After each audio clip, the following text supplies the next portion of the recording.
The night Caleb Strickland thought he'd found love was the same night he stepped into a web of secrets so deep that trusting the wrong heartbeat could cost him everything. Caleb Strickland had never been a man prone to suspicion.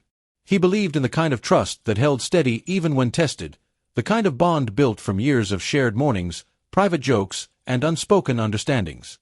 Trust, for him, had always been like the oak table in the corner of their kitchen, solid, sturdy, marked with the small scratches and stains of life, but all the more beautiful for them.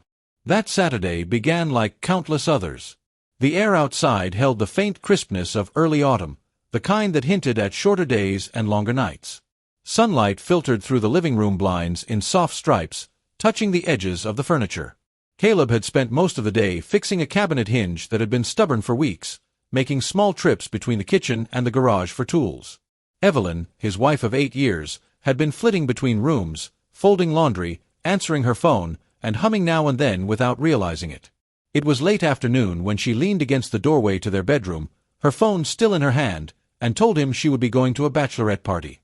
"Just a few drinks and some dancing with the girls," she said. Her voice was casual, her smile practiced.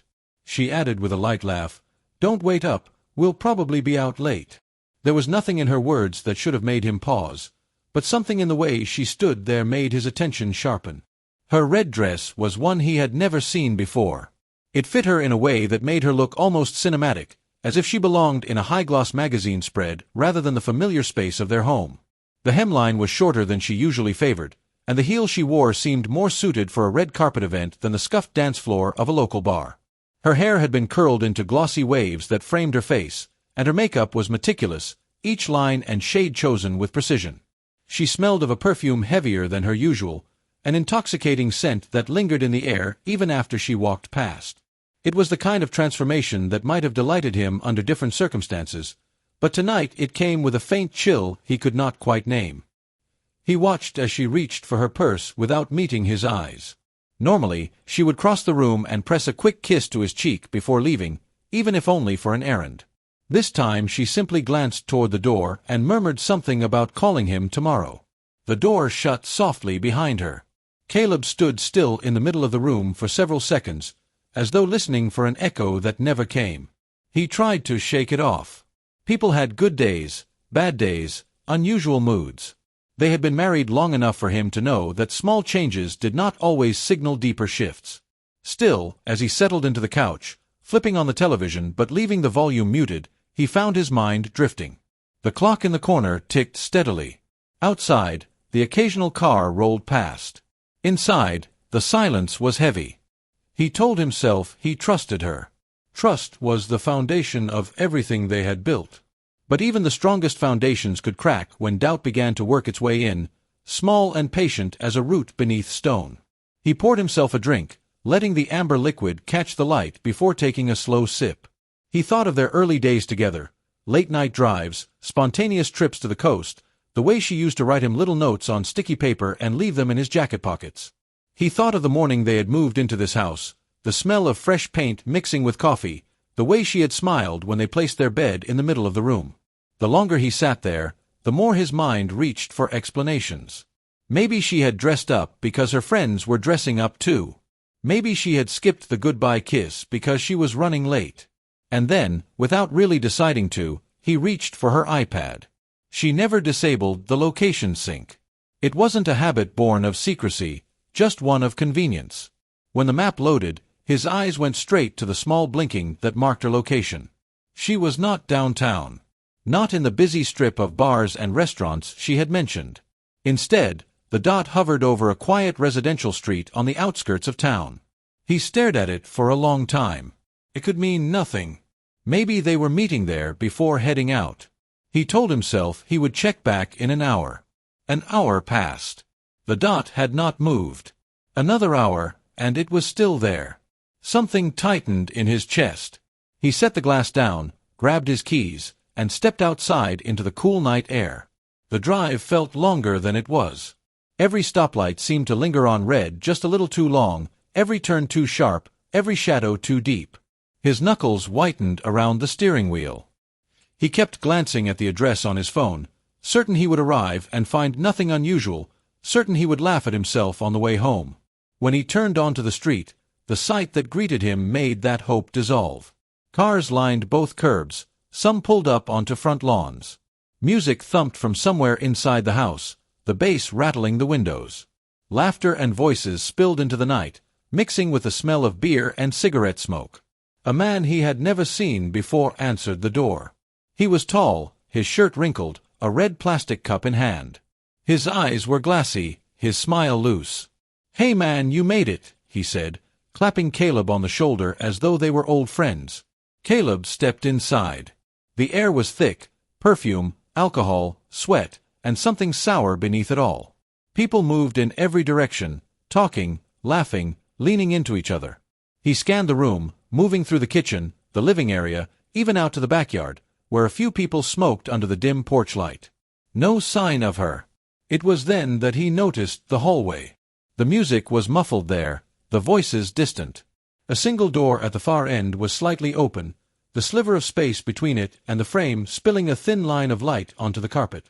His chest felt tight. Every instinct urged him to turn back. He walked forward instead. He pushed the door open.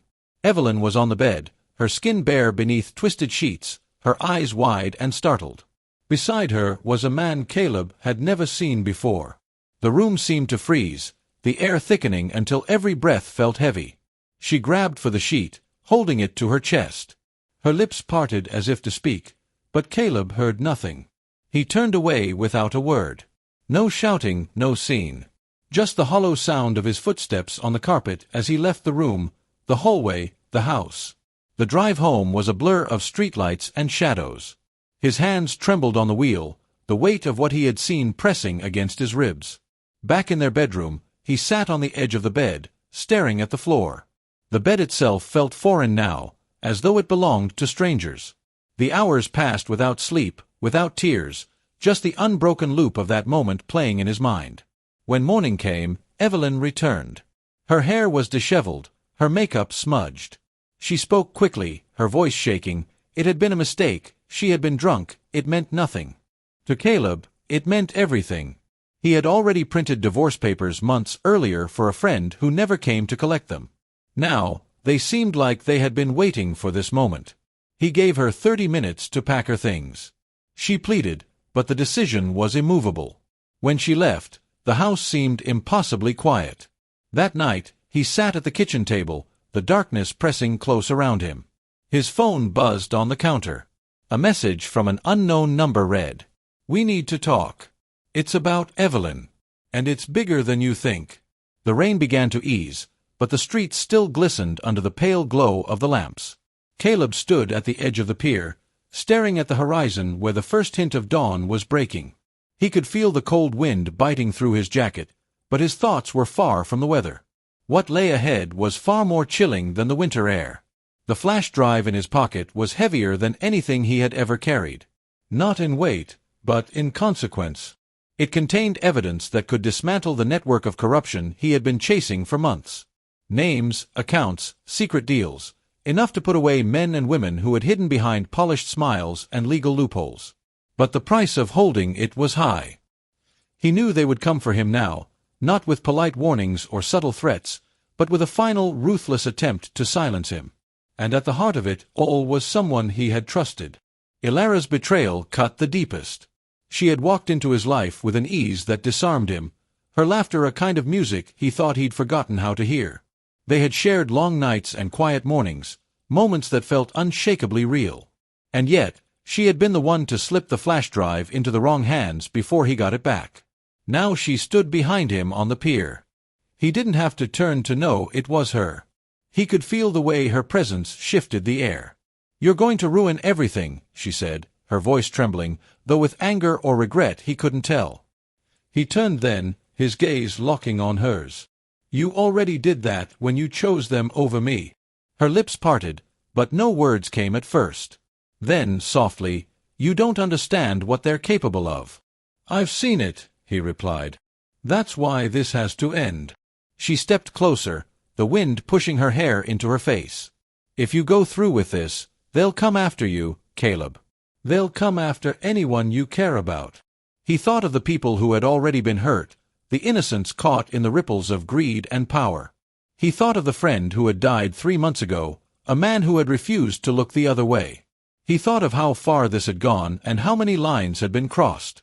"Then let them come," he said, his voice steady. Her eyes glistened, and for a moment he saw the Alara who had held his hand in the dark, who had smiled when he didn't think he could smile back. "I didn't want to hurt you," she whispered. "You did," he answered. "And you made sure it was the kind of hurt that doesn't fade." Before she could respond, headlights flared at the far end of the pier. A black SUV rolled slowly toward them. Caleb's grip tightened on the flash drive. This was it. No more hiding, no more second chances. The SUV stopped, and 2 men stepped out, the kind whose calm made them more dangerous than shouting thugs. One of them called out, "We just want to talk, Caleb." He didn't move. "I've heard enough from all of you." The man smiled faintly. "That's a shame. We could have made this easy." Caleb slipped the flash drive into the inner pocket of his jacket, then stepped toward the edge of the pier. Below, the water churned, dark and cold. "You're not going to jump," the man said. Caleb looked back at Alara. For a heartbeat, the world narrowed to just her eyes. He couldn't tell if she wanted him to run, fight, or surrender. But he knew what he had to do. In one swift motion, he pulled a small waterproof pouch from his jacket, slipped the flash drive inside, and hurled it into the water. The splash was loud in the silence that followed. The man's smile vanished. Alara's breath caught.